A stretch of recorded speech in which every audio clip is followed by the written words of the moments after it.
to nawinjo ka owacho ni kawuono en amen ma ratil nyaka lwar piny e lo machiegni ahinya Meshak. Erokamano Bati. Yes. Wamor twak gi jopiny ratil kawuono. Ang'e ni ratil nigi ji mang'eny marange kowuotho e gweng' kucho to ng'eny ji wacho ni ratil ber. Sae mang'adogi. Erokamano. Sae matin. An gini be iwe gi mitne mulo machiegni. Erokamano George Bati. Ing'e ni Meshak onego bed ni atere e doho. Nikech koro ochako wuoyo marach. No, an ng'ama human being ere kaka ng'ato nyalo lawo koda dhoge. Nowacho ni lawo koda dhoge. Koro. Okay. Ayudo ko ba wache e social media kanyo lakini ang'i. Machiegni. Nicho dwaro rematch. Koro en ng'eni mag gik mowacho ka very important. Yes. Nikech mag gima konyo jopiny kendo gima wang'iyo kaka sirikal ringo gik matimore. Ing'e ber Meshak ni gitiyo matek. Gitiyo matek e weche siasa, gitiyo matek. Aneno ka giluor gitimo registration mag members parties oyienegi gin kia kure giringo kure giyiero ji. Lakini gichako chon ahinya, gichake chon. No. Gichake chon ma onego giwe Ruto tiye matin. Jatend piny William Ruto manowacho ni kopo ni ok ujipanga to kata mana yiero moko mabiro mbele go dipo ka wachako gaju agaja. Ang'o momiyo koro liet mane mamako sirikal kopo ni kweth ma keto sirikal gitiyo matek to gionge strategy. Kech tiyo matek mar manyo ji mang'eny muroko gudu mago DM ji ng'eny gimenyo. Lakini ng'eni nitie strategy, nitie kuonde moko ma owayo gie. Nikech kancha wadhi e NADCO, ncha gin magigolo giwacho ni jopiny nyaka wuog oko, nitie ne gin gi demands. Giwacho ni mokwongo nyaka yaw IBC server, giwacho mar ariyo Ruto nyaka wuog e telo, giwacho cost of living, gik mane giwacho te otere NADCO. NADCO ni gidhi gimadho chai gi mandas. Gimetho meno kako Meshak chalo.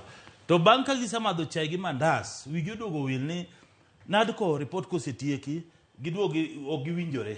Gin ni jogi moro otamore report no jomoko winjore. Lakini wancha osego kwan mwang'iyo ni nitie ndalo modong' ma biro kelo gimiluongo ni constitutional crisis. Nikech ing'eyo king'iyo wach mag IBC onego bed ni timo boundary delimitation, review mar names gik matimore. To article 89 to wacho maber ni omigi thuolo mok tinne igni aboro kata mok ng'eny ne igni 12. To chakre nyaka nito okel katiba manyien. Wadong' gi dwe achiel kende. Gino delimitation okoko time e dwe mabiro ni dwe mar adek. Mano nyiso ni koro wan gi crisis. Mano miyo do nodiro oko ni wach mar NADCO. En iluongo ni gentleman agreement. Ano political agreement ma ok nyal form gimiluongo ni legal basis kata constitutional process manyalo miyo IBC bedo in place. Mano miyo wach ni koro panel mancho yiercha mancho Meshak ni dwani mondo wamed obed owuoge ji abiriyo obed ji 9 cha.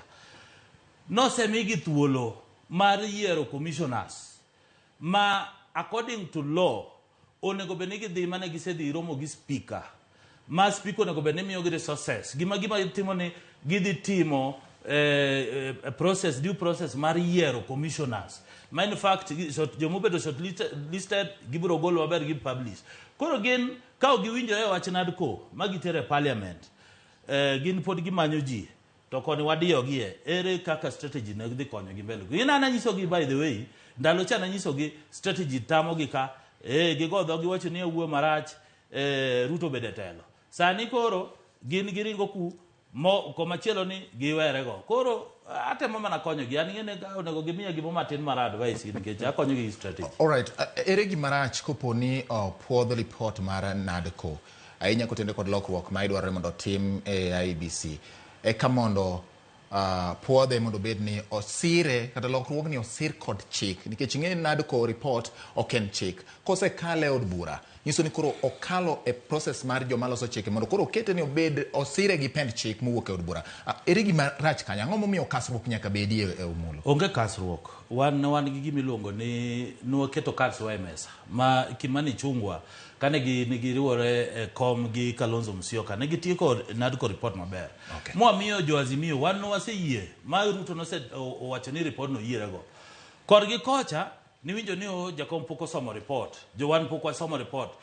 ogidwa winjore report no din chose kale parliament kanja jod bura poko di recess poko di holiday lakini koro gin magin garaka nikech ngene koro sani sa orumo to mane mimi ne doho no high court no wacho ni report mar NADCO onge gimoro legal basis kata constitutional basis koro ka panel chose mi wach ni gidhi loso gicha gidhi keto commissioners gene mane koro gene kini dikelo gimiluongo ni a political crisis but a law a sharia nyiso ni joka nyalo dhi mbele mar manyo commissioner lakini a political process nikech nitie winjruok between Jakom gi Ruto mondo okel kwe ni jogi okoyier gi jokanya kwanza kende kaka ni perception itemo kelcha to onego bed ni gikalo NADCO report mane mo onego bed ni bed agenda gi mokwongo ok agenda mar manyo ji ground ni ODM sani agenda ni onego bed ni gitiekre gi IBC maka oseyudo commissioners maber